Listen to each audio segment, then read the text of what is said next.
Sup y'all, been wanting to do a video here for a while on this Fossil Bluetooth Wi-Fi OBD2 reader on how to properly use it. Pretty straightforward.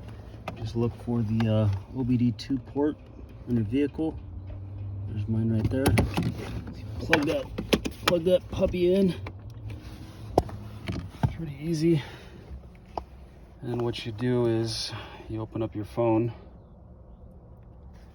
and turn your key on. See that? OBD2.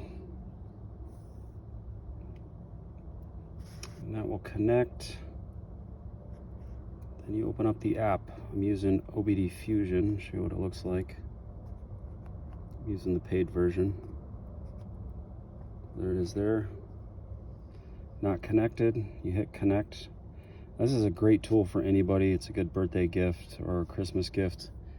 And that way you just know what's going on with your car. It'll give you the code and you can Google the code with what your car is, what engine configuration you have. That way if you have to take it to mechanic, you know you're not going to get screwed. So you hit diagnostics. Now that we're connected, you see it says disconnect. That means we're connected.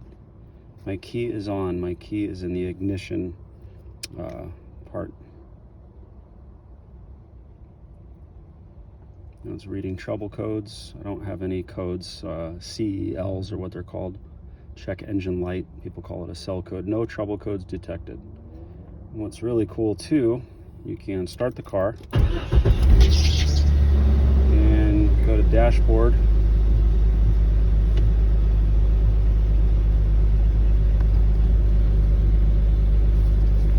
You have all this information and check that out. I have Fahrenheit, so water temperature, speedometer, RPM.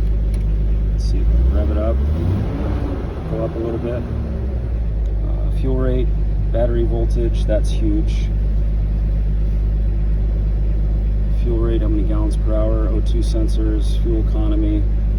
If you have a turbo, it'll check your boost, act like a boost gauge. I mean, this is pretty trick for the price. So that's it. You want to shut it off, turn your key in your car off, hit disconnect, and it should disconnect, and then you're good to go. Then you could go ahead and pull out the OBD2 reader out of the OBD2 port.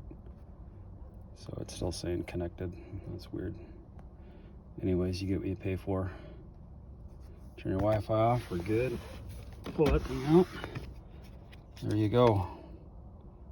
That's it. I'll put the Amazon link in the description box. Pretty standard for any car that has OBD2. This is a 97 XJ. I think 96 and under is not OBD2, but I could be mistaken. But I'm using an Apple, so I obviously bought the iOS version. All right, y'all, over and out.